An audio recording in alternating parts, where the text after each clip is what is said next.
서울시 금천구 가산동입니다. 가산 디지털 단지역 도보 9분 이내에서 투룸 오피스텔들을 만나보겠습니다. 현재 시세는 매매 금액 2억 6천에서 3억 3천에 잡혀 있습니다. 예상 실투자금은 전세 시엔 2천에서 3천만 원, 월세 시엔 대출 1억 2천만 원 정도 예상할 때 1억 1천만 원에서 1억 3천만 원으로 가정을 해볼 수가 있겠습니다. 수익형 부동산 오피스텔 찾아보도록 하겠습니다. 투룸 오피스텔 보고 계신다고 하고요. 전무님, 금천구 가산동이면 직장인이나 회사 키워드가 가장 먼저 떠오르는 것 같아요. 네, 그렇습니다. 실제로 이 주변에 있는 주거용 오피스텔이던가 아니면 일반 거주 시설들 그런 것들 대부분들이 일반적인 직장인들도 역시나 많이 찾지만 회사에서 직접 임대를 해서 직원들한테 숙소로 사용하는 그런 케이스들도 상당히 많은 지역입니다. 그만큼 이 거주시설 자체가 상당히 희소하면서 무엇보다도 거주시설 대비 주변의 회사 굉장히 많은 지역이다라고 말씀을 드려야 될 것 같습니다. 실제로 이 구로 디지털 단지나 아니면 가산 디지털 단지 등 이런 주변 일대 업무 지역들 역에 출퇴근 시간에 한번 직접 방문을 해보시면 좋을 것 같습니다. 그만큼 직장인들이 쏟아져서 밀려 나오는 모습을 볼 수 있을 만큼 정말 많은 오피스들이 있다라고 말씀을 드려야 될 것 같습니다.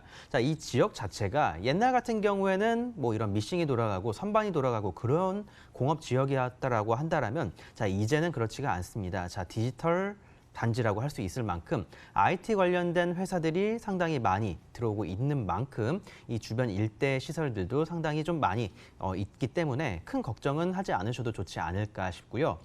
역에서 거리를 한 10분 정도를 두고 보셔야 될 것 같습니다.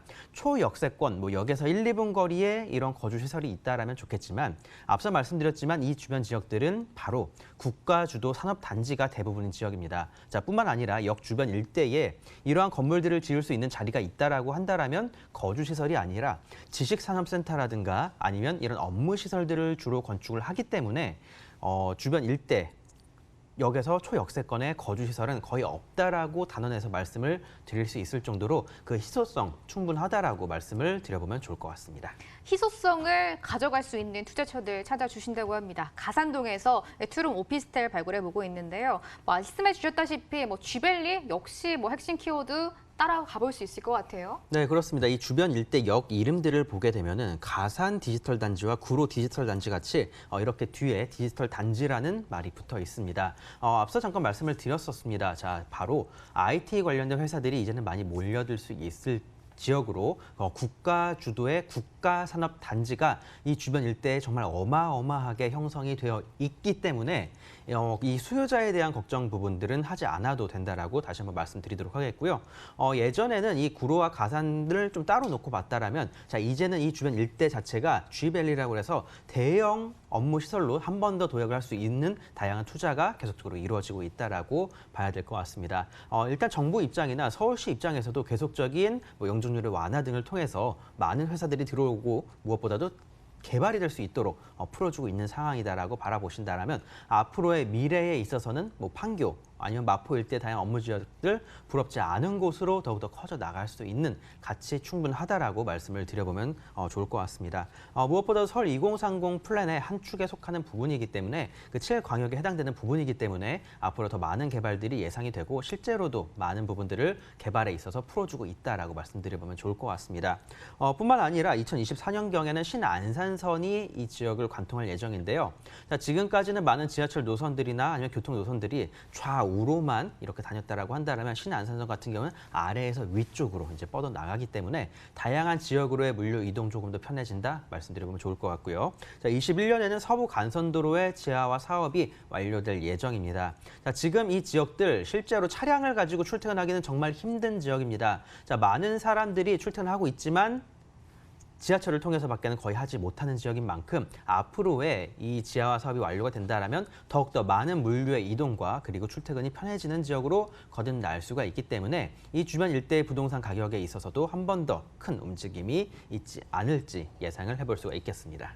일자리와 유동 인구가 포인트인 이 금천구 가산동입니다. 이제 성공 투자와 바로 직결이 되는 건물을 찾는 법 대해서 힌트를 들어보도록 하겠습니다. 일단 투룸 오피스텔을 주목해 보자라고 말씀을 해주셨습니다. 주셨는데요. 이 주변에도 오피스텔 정말 많이 들어서 있는 지역이잖아요. 좀 특별한 곳을 어떻게 찾아볼까요? 네, 사실 이 주변 일대에 업무 시설이다 보니까 오피스텔도 어느 정도는 마련이 되어 있습니다. 하지만 대부분들 원룸형이나 아니면 소형 평수대, 불량 원룸 같은 그런 것들이 대부분이다 보니까 사실 투룸 형태의 구조는 그렇게가 많지 않습니다. 자, 이 희소성을 노려서 투자를 해보신다라면 회사 입장에서 임대를 하고 바로 직원들한테 숙소로 제공을 했을 때 어느 것이 더 효율적인지에 있어서는 한번 잘 생각해 보시길 바라겠고요. 자, 무엇보다도 주변에 일단 업무 지역들이 많은 곳입니다. 자, 업무 단지들과 출퇴근 거리, 과연 몇 분이나 걸리는지 직접 한번 확인을 해보셔도 좋지 않을까 싶습니다. 자, 역까지의 거리는 뭐 8분에서 9분, 뭐 그 정도 거리가 되겠지만, 자, 회사와의 거리는 1분에서 2분. 자, 회사 사장님들이 정말 좋아할 만한 숙소로 제공될 수 있는 그런 지역이다라고 바라보시면 좋을 것 같고요. 자, 신축 주택이 역시나 조금 더 인기가 많다라고 말씀을 드려야 될 것 같습니다. 역시나 젊은 사람들이 대부분인 지역이다 보니까 신축 주택의 옵션도 역시 잘 갖춰져 있다라면 무엇보다도 임대하는 데 더 용이하지 않을까 말씀드려보겠습니다. 이어서 가격 지원 해보도록 하겠습니다. 매매가도 분석해 봐야 될 것 같고요. 실투자금 어느 정도로 예상해 볼까요? 네, 사실 이제 서울 내에 있는 이런 오피스텔들이나 아니면 이런 주택들, 그러니까 거주형 시설들, 소형 평수대 투룸들 가격대들이 이제는 3억을 넘지 않는 것들이 없습니다. 자, 하지만 잘 찾아보신다라면 전문가 잘 상담을 받아보신다라면 2억 원 중반대의 그런 물건들도 찾아보실 수 있으실 것 같습니다. 자, 이런 것들을 전세를 놓고 투자를 하시게 된다라면 약 3천에서 4천 정도 안쪽으로 소액으로도 투자가 가능하기 때문에 이러한 물건들 노려서 투자를 해보시면 더 좋지 않을까 싶고요. 실제로 이 주변 일대 전전세를 통해서 전세를 얻었다가 아니면 월세를 받는 그런 케이스도 있다 보니까 다양한 투자 방법들을 활용해 보신다라면 더 좋은 투자가 되지 않을까라고 말씀드려보겠습니다.